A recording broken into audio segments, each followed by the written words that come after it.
ठीक है, चलो अब ध्यान दो तुम लोग, इस सवाल में तो अधूरा लगा हुआ है क्योंकि उसने बोला है कि इसकी मतलब इसका तुलना हम लोग किससे करना है, y बराबर mx प्लस 3, ठीक है।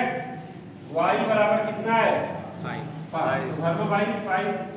यम का मान तो हमें यही तो चाहिए, x का मान कितना है -2 और प्लस 3, देखो प्लस 3 इधर आएगा तो आ जाओ -3, इसका गुणा करो तो घटाओ तो सही है, 0 अब है 0 का है माइनस 1 ना, एक आएगा तो माइनस 1, 2 से 2 कटेगा तो 1 आएगा ना, 0 थोड़ी है, ठीक है ना। अब ये क्वेश्चन हमारा हो गया कंप्लीट। अब चलते हैं कि इसको उतार दो तुम लोग, रोक दो, खैर रोकना काटना मत। कितना पूछ रहा है, एक संख्या दूसरी संख्या की 3 गुनी है। देखें, एक संख्या दूसरी संख्या की क्या है, दूसरी संख्या की 3 गुनी है। ध्यान से समझेंगे ना, बढ़िया से, 3 गुनी है, ठीक है। और क्या पूछ रहा है भाई, संख्या बताइए, उन्हें ज्ञात कीजिए, उन्हें ज्ञात कीजिए, उन्हें बतिया।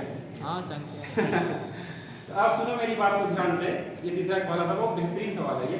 तो हम लोग को क्या करना है, देखो पहली बात तो ये बोला है प्रतिस्थापन से लगाने के लिए, बात को समझो, समझ रहे हो ना। पेपर में अगर कहेगा प्रतिस्थापन से लगाइए तो लगाना पड़ेगा, ठीक है।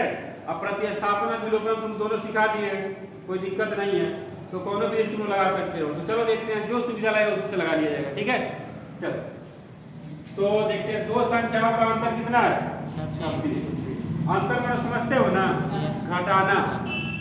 तो एक तब दो अंकों का घटाना जो 26 है, इसका मतलब क्या हुआ, एक वो संख्या बड़ा होगा, एक वो छोटा होगा। देखो भाई ध्यान से रखना इस बात को, अगर ये बात दिमाग में नहीं घुसेगी तो उल्टा आंसर याद करोगे, माइनस में आंसर देगा वो, ठीक है। अगर दो संख्या हमारा अंतर 26 है तो एक वो संख्या बड़ होगा ना जी, और एक वो छोटा, तभी तो घटाएगा तो 26 आएगा। तो देखते हैं, माना बड़ी संख्या,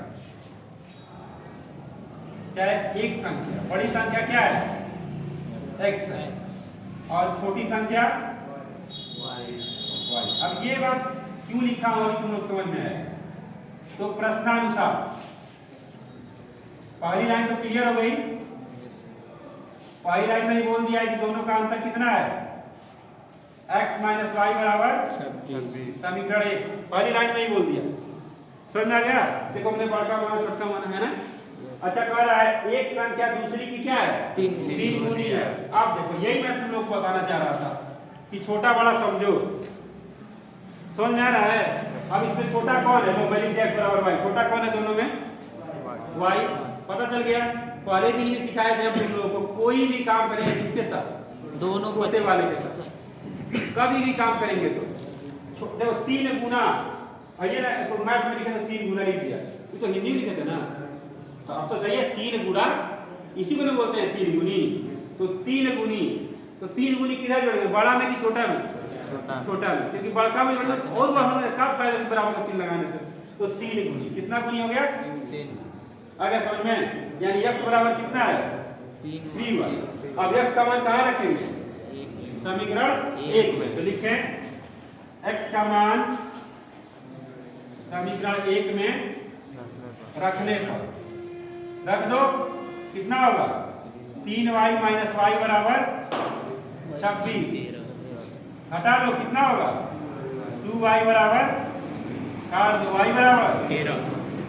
और y का मान कहाँ रखोगे, 2, x के मान में रख लो, चाहे 2 रख लो, जो तुम्हारा मन करे रखो।